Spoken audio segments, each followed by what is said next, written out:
A ZR-1 rounding a sharp bend might startle other motorists. And any driver about to use the full force of ZR-1 brakes must be aware that other cars might not be able to stop as quickly. I didn't write this. This is literally a quote from the book, the driver's manual that came with the original ZR-1. The sound of the LT5 engine under hard acceleration in full engine power could disturb other motorists and passers-by.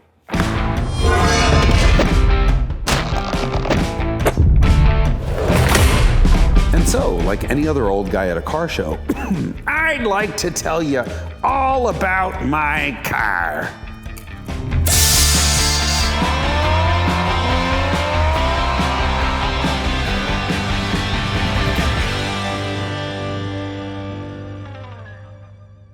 Prior to the new flat plane crank Z06, the ZR-1 was the only Corvette to ever have more than one camshaft, and it had 4.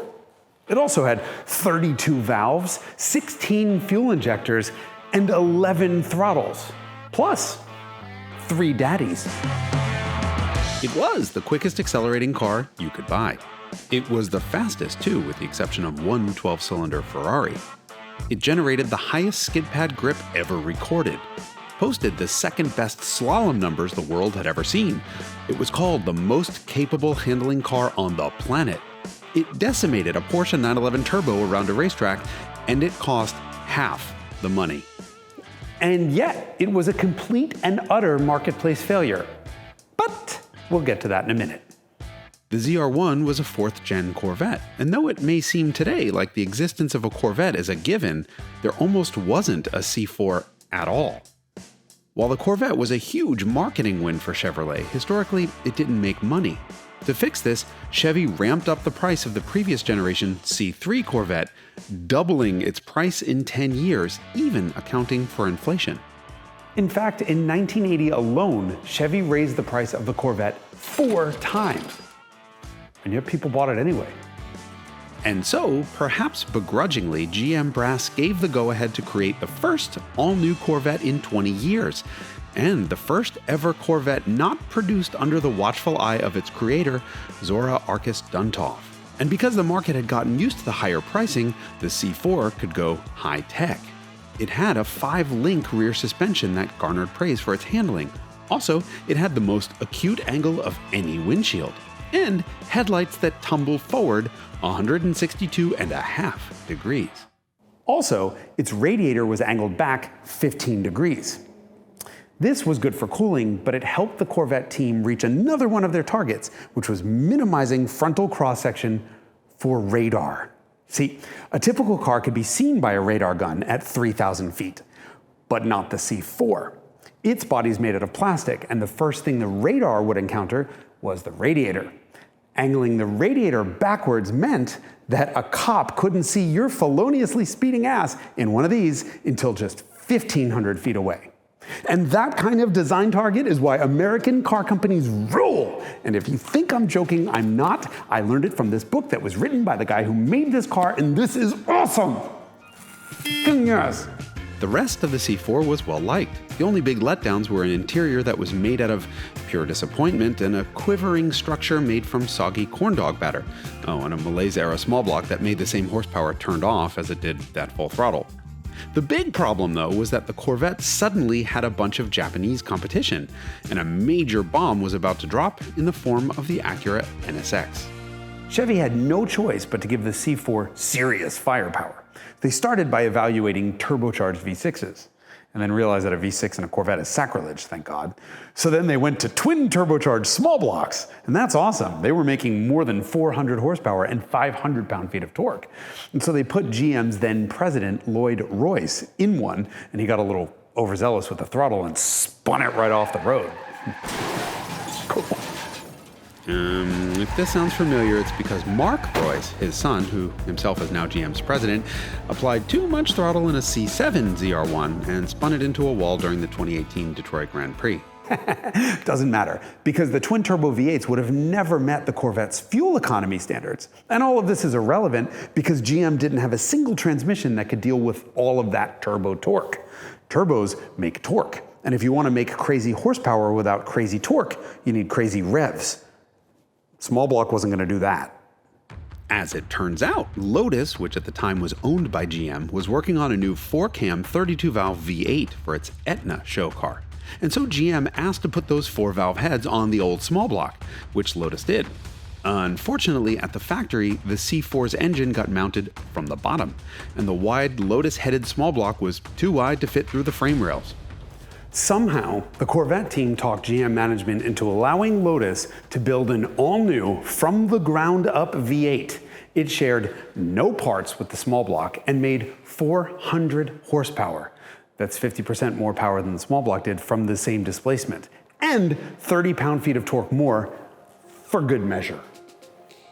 Unfortunately, it had a 4.55-inch bore center, and if you're a GM guy, this is another sacrilege.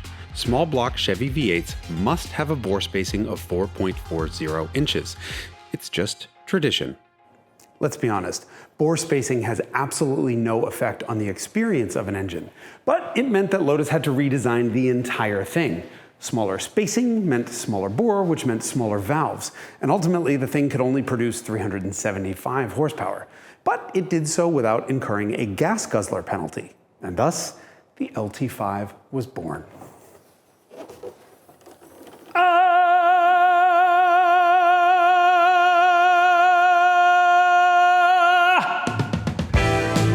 Lotus didn't have the capacity to actually build the engine, nor did GM for that matter. So Chevy contracted Mercruiser, a division of Mercury Marine, which made inboard engines and stern drives. And they chose Mercury Marine because of its experience with complicated aluminum castings. Lotus did the engineering and durability testing at the same time as Mercury Marine was setting up a special factory to build the LT5, at the same time that the Corvette crew was engineering the rest of the ZR-1. Working in parallel allowed the LT5 to go from discussion to production in only 3 years, which is half the time it would have normally taken. 5.7 liters makes this bigger than any overhead cam V8 in production today. It's huge! It was also beautiful, but those 16 individual intake runners are telling. This has VTEC. No, not really. Sort of. Let me back up and explain to you. Those fuel injectors needed to be able to deliver 400 horsepower worth of gasoline, but also had to have enough control to deliver a teensy little amount of fuel for idle, and they couldn't do both. Lotus's solution was to go to 2 smaller injectors per cylinder. At low revs and low loads, only half the injectors were used. Half the intake runners would be closed off, and the other half connected to intake valves that rode on mild camshaft lobes, tuned for low RPM efficiency and torque. At some point, 3,500 RPM, half throttle, the computer would open those other 8 intake ports and start to fire those other 8 fuel injectors. But here's the cool part. They were fed by intake valves that ran on a higher lift cam, so it could make more power at high revs. This was the best of both worlds, right? It could be tractable and fuel efficient at low revs, but then make a ton of power up high, like VTEC. Except with VTEC, all of the intake valves are running on the high lift cam profile, so this is really half of the best of both worlds. But unlike the Honda, you had to manually switch it on. In normal mode, the LT5 ran on the low profile cam lobes, with 8 of the runners closed off and only half the injectors working. Even kneecapped like this, the LT5 still made as much power as the regular Corvette. And it pulls like a pushrod V8 too. It runs completely out of breath at 3,000 RPM. It's really cool to experience. However, the ZR-1 has a second key. You can put this in the center console, turn it, and then the engine can breathe through all 16 intake runners. However, the key can only be removed in normal power mode. So if you lose this key, you're stuck with a 210 horsepower ZR-1. However, anytime the full engine power light was illuminated, which was as annoying as a check engine light, you got 375 horsepower, and that was enough to earn the ZR-1 the title of the most powerful American production car. It was also enough to shatter 7 class records and 3 endurance world records, including a 24-hour endurance record that had stood for 50 years, set in 1940 in the Mormon Meteor 3, a modified Duesenberg with a 1,570 cubic inch Curtiss Aviation V12. That's 25.7 liters of displacement. That's only 5.7. And yet the ZR-1 took that old 161 mile an hour record and shattered it, averaging 175.885 miles an hour for 24 hours. And by the way, it's not like that record was just sitting around. Ford tried to break it in a Mustang, failed. Audi tried to break it, failed. Mercedes also failed with its C111, which was a prototype designed to break records. The ZR-1 was just a production Corvette you could buy down at the dealership from Bob. And so, as you can imagine, the magazines lost their collective minds over the ZR-1. The acceleration, of course, was insane, 0 to 60 in the mid-4s and all that, but the engine's broad power delivery was the real highlight. The LT5 was so strong throughout its entire rev range that it spurred Car and Driver's now legendary 5 to 60 mile an hour street start test. See, what had happened was, in instrumented testing, the 911 Turbo was a half a second quicker to 60, but in the real world, the ZR-1 was quicker 10 times out of 10. So they devised a test where they pulled out the ridiculously abusive launch, and guess what? The ZR-1 was 4/10 quicker to 60. Oh, and it had a top speed 5 miles an hour higher, stopped from 70 miles an hour 12 feet sooner, was 2 miles an hour faster through the slalom, 2.5 seconds quicker around a racetrack, thanks in part to adaptive Bilstein dampers taken from the Porsche 959, and then to kick the 911 Turbo while it was down, the Corvette beat the Turbo by 4 miles per gallon on the highway and 3 miles per gallon in the city. Oh, and it cost $37,000 less. At least at its original sticker price, which was $60,000. That was twice the price of a base Corvette, and the world lost its mind because the ZR-1 Special Performance Package was the single most expensive option in the history of Detroit. And this car sold for $90,000. This guy got shafted because within a year or so, the ZR-1s were selling below sticker. And there's a bunch of really interesting reasons why. First, there was a recession in 1991. Then, recessions suck. Second, the C4's interior was barely acceptable for a $30,000 car, and thus completely unacceptable for a $60,000 car. So much so that while the ZR-1 was busy beating a Ferrari and a Lotus in a comparison test, Car and Driver said, and I quote, "This car is a rolling embarrassment to America until you stand on the gas." To which I say, stand on the gas! Third reason, the LT5's reputation was scarred by a couple of engines blowing up. So this is ironic.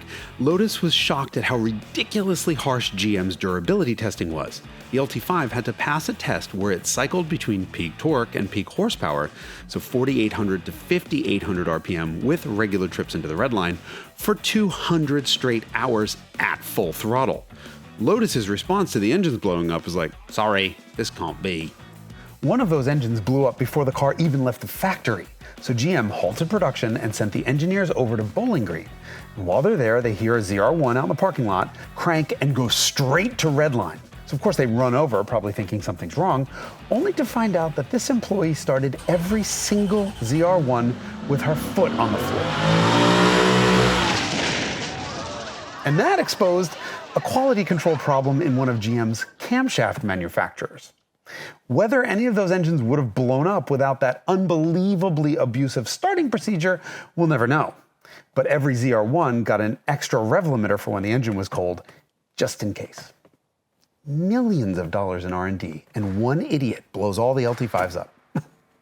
A fourth reason for the ZR-1's disappointing sales was the decision not to offend base Corvette buyers by making an upgraded model that looked upgraded. So the ZR-1 was a $60,000 Corvette that looked almost identical to a $30,000 Corvette. It had rectangular taillights, but a year later, every other Corvette got the same rear-end styling. Dumb. The ZR-1's rear end was actually 3 inches wider than the regular Corvette, and that was to fit those ridiculous 315mm wide steamrollers. However, to the credit of the design department, I think, the extra width was so well integrated that you couldn't tell by looking at the car. It just looked awesome. But that was a problem. The only way to tell this monster apart from the horsepower-choked base Corvette was to look for the roof-mounted brake light, and that wasn't awesome. Speaking of the base Corvette, that's where the fifth and biggest sales problem was. The internal small block team was mighty pissed off that GM went to Lotus for this V8. And so, in short order, the Malaise era L98, which was a 37-year-old small block, was thrown out in favor of the Gen 2 small block. In 1992, the LT1 dropped with 300 pushrod horsepower, and that meant the base Corvette was lighter and almost as quick as the ZR-1 and cost half as much. Ruh-roh. Lotus eventually gave this 405 horsepower and was working on a 475 horsepower version, but that wasn't enough. Hell hath no fury like a small block engineer, and the very existence of the ZR-1 and its Lotus motor set those guys on a warpath. That warpath resulted in another, all-new, from the ground up, all-aluminum V8, and it used a whole bunch of lessons learned from the Lotus V8 to beat the Lotus V8. This is the engine we know today as the incomparable LS. The LS was 2 inches shorter, 2 inches lower, and weighed 240 pounds less than the LT5. Plus, it cost GM something like $25,000 a unit less to produce. And the LS was designed from the outset for the 1996 introduction of OBD2, which would have cost $1 million to retrofit to the LT5.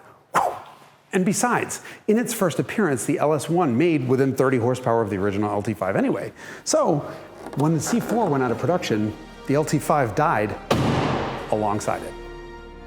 But the ZR-1 remains an absolute legend, the only overhead cam multi-valve engine ever in the front of a Corvette. This is the ultimate C4. This was a preview of Corvettes to come, world-class performers that took no crap from anyone.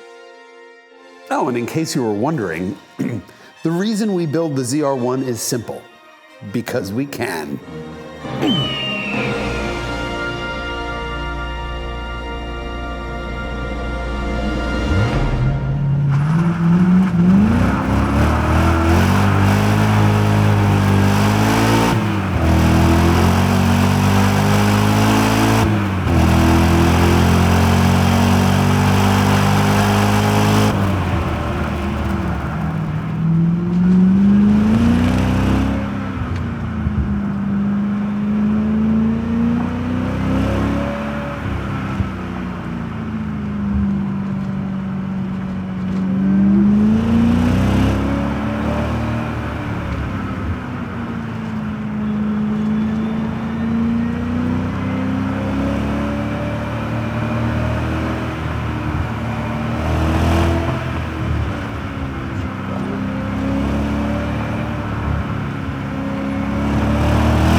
Okay, so you're just gonna keep the Ferrari framed out the entire time, right? Yep. Okay. Action.